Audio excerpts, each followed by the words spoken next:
Ahoj lidi, tady jsem já, Michalo.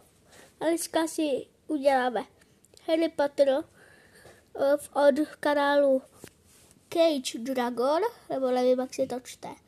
Tak dobře zná film Harry Potter a kámen mudrců. No, ten youtuber má ještě, myslím, jeden kanál Top, protože já ho sleduju na oba. A jdeme si pustit to video. Jsem zvědavý, je to Harry Potter quiz, tak jsem zvědavý, jak se v tom budu úplně vyzrat, jo lidi. Tak se jdeme podívat, jezdí si Alzák.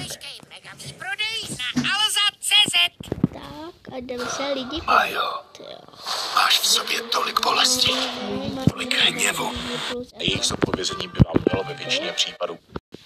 Filmy s mladým čarodějem Harrym Potterem můžeme na obrazovkách vídat už více než 20 let a ještě déle máme k dispozici knihy s jeho příběhem. Jak dobře ale znáte jednotlivé díly, o tom se budete moci přesvědčit v kvízech na kanále Cage Dragon. Ke každému filmu totiž chystám jeden kvíz. Začínáme úvodním dílem. Počkejte lidi. Jo, tak tohle. A co ti kam mám dát? Ať víš. Tak do té malé to mám v malé kapce a do té velké. Tady do té menší. Jo. To, co máš v té malé. No. A do té velké, to, co máš ty velký. Jo. Tak dobrý. A ten slavistický odznak ti tam přendám. Tak dobrý lidi, jsem musel dobrý. Harry Potter a kámen mudrců. Pravidla jsou jednoduchá. V kvízu se nachází 5 kategorií otázek. Každá 5 kategorií otázek. zaměřená na jinou část příběhu. V každé kategorii je pak 5 otázek. 5 otázek v každé kategorii. 4 za 5 bodů, na jejich 4 otázky za 5 bodů. zodpovězení by vám mělo ve většině případů postačit zhlédnout film, nebo jde o poměrně dobře známou informaci. Poslední 5. otázka za 10 bodů pak vychází pouze z knižní předlohy a už vám dokáže zamotat hlavu. U Jsem každé četl jenom knihu, to jste do 4, ale jsem skočil někdy 25 strana Harry Potter a ohnivý pohár, tak 5. otázka bude úplně. otázky je stejný časový limit na odpověď. Pokud ale budete potřebovat přemýšlet déle, klidně video zastavte No, to a bylo dumejte asi nad dokáže správným řešením. Celkově můžete v kvízu získat 150 bodů. Podle vašeho skóre také dostanete známku. Tady 150 a 130 vynikající, 125 a 100 na dočekávání, 100 až 80 bodů přijatelné, 75 až 55 mizerné, 50 až 20 bodů hrozné, 15 a jméne B troll. Já nechci být troll. Podle následující tabulky. Určitě do komentářů napište, kolik bodů jste získali a které bradavické koleji byste je připsali. Pokud se vám bude kvíz líbit, nezapomeňte na like a odběr a můžeme se pustit do otázek. Jména vedlejších postav. V první sadě otázek si prověřím, jak dobře si pamatujete jména postav, která se objevila v prvním díle. Nejde ale o ty úplně nejznámější, častokrát jsou to postavy, které se tam pouze myhnou a na obrazovce je příliš dlouho neuvidíme. Začneme ale zlehka. Jak se jmenuje hostinský z Děravého kotle, kterého Harry potká i v následujících letech, vždy když tento hostinec navštíví? Jak se jmenuje, tam já to mám na jazyku úplně. Jak? Já nevím. Jeho jméno je Tom. Každá kolej v Bradavicích má svého ducha. Tím nebelvírským je skoro bezhlavý Nick. Pamatujete si ale jeho celé jméno? Tady to stop. Sirius Nick. Sirius bez Nick, ne? No, Sirius Nick? Jak takhle? To bylo. Tohle je možná těžší, než se zdá. Správná odpověď je rytíř Nicholas de Mimsy Porpington. Vždy k vašim službám. Život v Bradavicích byl pro Harryho prostě úžasný. Některé věci však nejen jemu, ale i ostatním studentům strpčovaly život. Třeba školník, který studenty nesnášel a do toho ještě vedl boj se školním strašidlem protivou. Jak zní křestní jméno neoblíbeného školníka Filče? Křestní jméno? Filče, kámo, to fakt nevím, ale... Já vím, že to vím, ale teď si nemůžu vůbec pamatovat, tak mám asi 0 bodů. Tady to kategorii nejhorší. Jmenoval se Argus. Argus Filch. Byl asi tak oblíbený, jak kvalitní je pivo s tímto jménem nabízené v našich obchodech. V Bradavicích jsou 4 koleje. Nebelvír, Havraspár, Zmiozel a Mrzimor. Každá má svého ředitele. Dokážete je k ním přiřadit? McGonagallová Nebelvír, Snape Zmiozel, no. A ty dvě nevím. Já si fakt nevím. Za Nebelvír je to profesorka McGonagallová. Ředitelem Havraspáru je Filius Kratiknot, vedoucím Zmiozelu Severus Snape a ředitelkou Mrzimoru je pochopitelně Pomona Prýtová. Když Harry navštívil děravý kotel poprvé, strhla se vřava a většina lidí přítomných v hostinci si s ním chtěla potřást rukou. Jak se jmenovala čarodějka, která to udělala jako první a přišla za ním ještě několikrát? Tak to nebudu vůbec vědět. No, to bylo třeba na 10 sekund, to tam bylo, takže...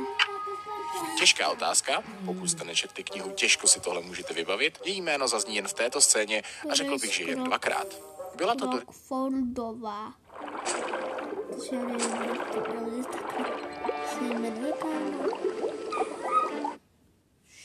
Doris Crockfordová a Harry se s ní už nikdy poté nesetkal. Čísla. Nejmagičtějším číslem je 7. Ta se v příběhu Harryho Pottera objevuje prakticky pořád. Ovšem důležitých čísel se v příběhu objeví mnoho. A tak právě tohle bude druhá kategorie našich otázek. Harry valnou část dětství prožil u tety a strýce v Kvikálkově. Vzpomenete si, jaké číslo měl jejich dům? Buď 6 nebo 4. Ale já myslím právě ze 4. Já rovně jsem četl do půlky, potom už ne. Poznat to můžeme třeba z dopisu, který Harry ze školy dostal a na kterém byla uvedena adresa. Pan Harry Potter, Přístěnek pod schody, Kvikálkov 4, Surrey. Jaké číslo měl trezor, ve kterém byl v Gringottově bance uložen kámen mudrců? 714, to by to nějak mělo takhle být. 714, myslím. Číslo 713. Dodnes nevím, jestli tohle číslo je schválně spojením šťastné 7 a 13, která prý přináší smůlu, a možná se to ani nedozvím. V Radavicích se studentům rozdělují body, pokud se jim daří, a nějaké se odebírají, pokud naopak něco provedou. Kolik bodů dostali Ron s Harrym za poražení horského trola a záchranu Hermiony? To bylo každý 5, to je dohromady 10. Dohromady vlastně 10. I když Hermiona dostala minus 5, tak jen. Profesorka McGonagallová každému z nich udělala 5 bodů, tedy dohromady získali 10. To mi vždycky přišlo hrozně málo, když vezmu v potaz, že toto množství dostávali žáci běžně za zodpovězení otázky. Teď si dáme další otázku, která vás možná zaskočí. Ve kterém roce Harry Potter nastoupil do Bradavic? To bylo, myslím, v knížce nebo někde. 1991, i když film vyšel vlastně 10 let potom, tak vlastně 1991. Takže to myslím bylo na Instagramu nebo někde, teď nevím, ale kde jsem to, myslím, četl za 1991, tak na to bude dobrý. Studentem této školy se stal v roce 1991. Mám 10 let 15. od úvodní kapitoly knihy a také 10 let od úmrtí jeho rodičů. Na konci příběhu se zdálo, že školní pohár vyhraje opět Zmiozel, už po 7. řadě. Ředitel Brumbal však na závěrečné hostině udělil ještě body Harrymu, Hermioně, Ronovi a také Nevillovi, čím školní pohár získal Nebelvír. Kolik bodů dohromady tito 4 studenti dostali? 70. Počkej, ne. Neville dostal určitě 10. Harry s Hermionou. Nebo Ron z 170. Myslím, že nějak takhle to bylo. 170. Harry 60, Ron a Hermiona po 50 a Neville 10 bodů. Celkově tedy dostali 170 bodů. Fanfrpál, nejpopulárnější kouzelnický sport, pochopitelně nemůže chybět ani v tomto kvízu a v prvním díle jsme mu věnovali celou kategorii. A začněme otázkou z pravidel. Kolik osob na košťatech se musí nacházet na hřišti, aby mohl fanfrpálový zápas regulérně začít? Počkejte. Tohle bude určitě chyták, jo. Protože 7 hráčů na každé straně. Ale plus rozhodčí, ne? Snad to takhle počítá, jo. Takže 7 na každé straně, to je 14, takže vlastně 15 těch osob. Teď jsem vás možná nachytal.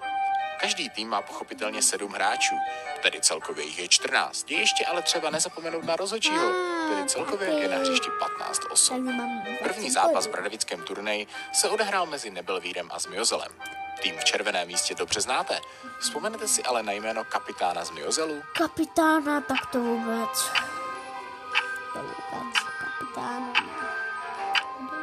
Jeho jméno bylo Marcus Flint a kapitánem byl i následující 2 sezóny.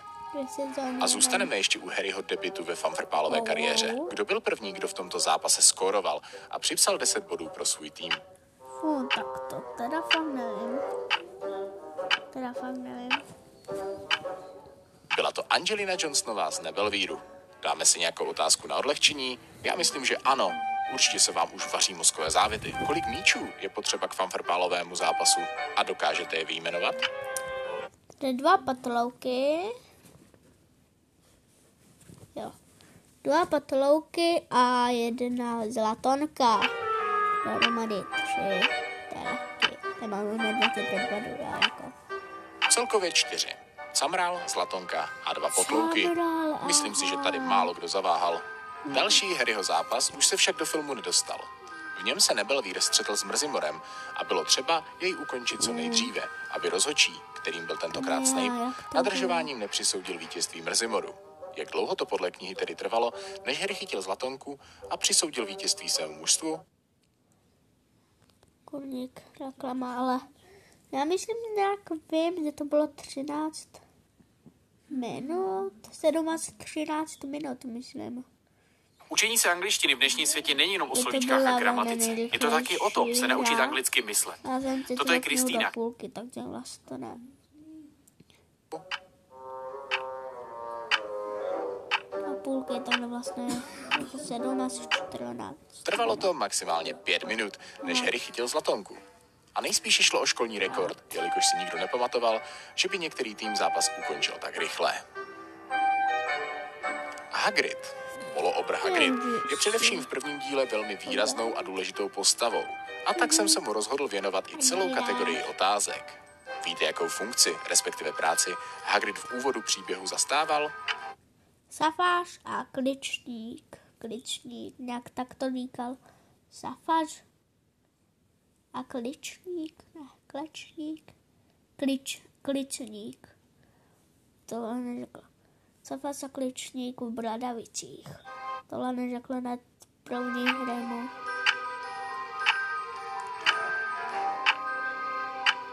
Pracoval jako klíčník a šafář, což také ostatně Harry mu řekl při jejich prvním setkání. Staral se o školní pozemky, zvěř a mezi jeho povinnosti patřila třeba plavba přes jezero z prvňáčky na začátku školního roku. Hagrid byl na svou práci víceméně sám. Jediný, kdo mu obvykle dělal společnost, byl jeho pes, cvičený na černou zvěř. A ten se jmenoval... Tesák. Asi tesák.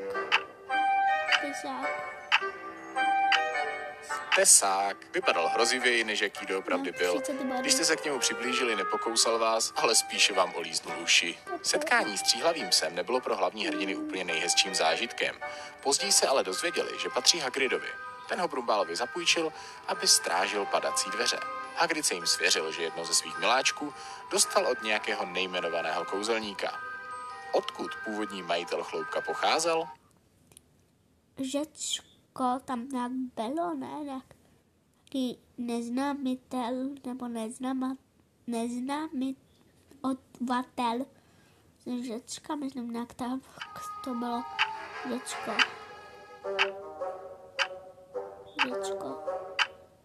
Tady musím uznat 2 správné odpovědi. Dostal jsem ho od nějakého chlápka z Řecka. Takhle to Hagrid popisuje v knize. Ve filmu však zazní, že muž byl z Irska. Obě varianty vám tady přinesou 5 bodů. Jakou zbraň Hagrid nosil sebou do lesa pro svoji ochranu? Kuš.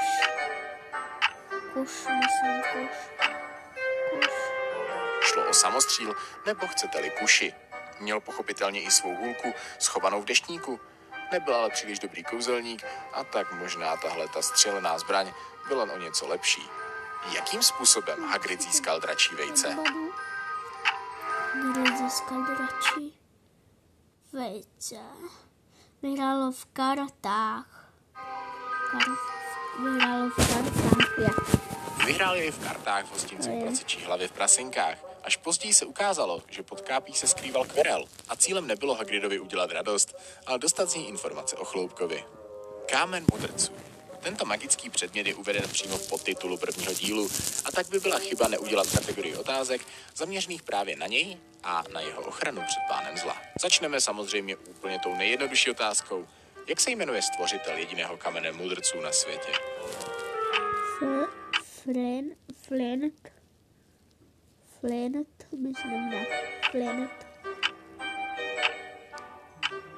Jmenoval se Nicolas Flamel a vytvořil jej před více než 600 lety. Právě kámen umožnil jeho tvůrci žít tak dlouho, díky elixíru života. Jakou další schopnost ale kámen má?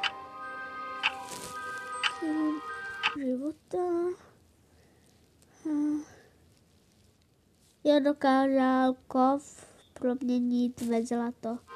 Máme být bilionář nebo milionář. Může z vás udělat boháče. Mění totiž kovy ve zlato. Sběr železa tedy dostává úplně jiný rozměr. Tentokrát uděláme výjimku a otázku navázanou na knižní předlohu dáme i za 5 bodů. Kde poprvé se v příběhu objeví jméno tvůrce kamene mudrců Nicolase Flamela?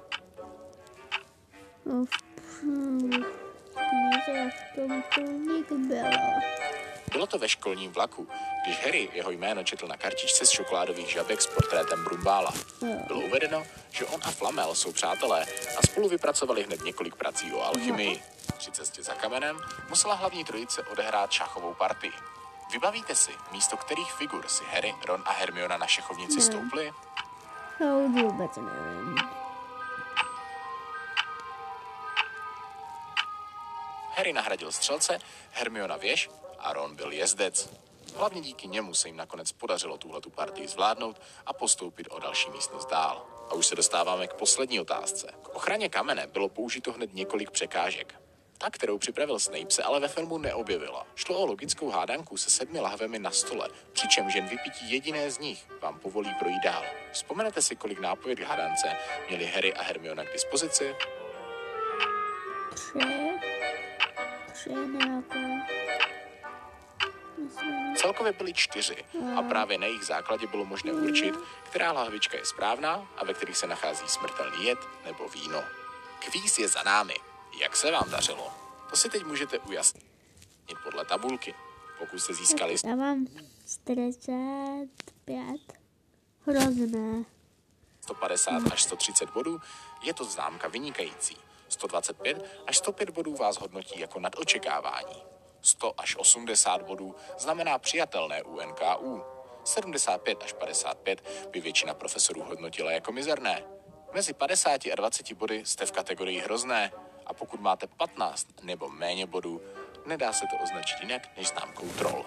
Svou známku, počet bodů a kterékoliv byste je připsali, napište pochopitelně do komentářů. Vůbec by mi nevadilo, kdybyste mi dali třeba tip na nějakou otázku do dalšího kvízu, který se pochopitelně zaměří na Harryho Pottera a tajemnou komnatu. Teď už mi nezbývá než doufat. Tak my to ukončíme teda. A jestli jste hádali se mnou, tak klidně napište do komentářů, jak vy jste skončili, a bohužel hrozná známka, hrozné. A třeba u temné komnaty, když tady bude 15 lajků, tak dám další díl. Čau bus, autobus.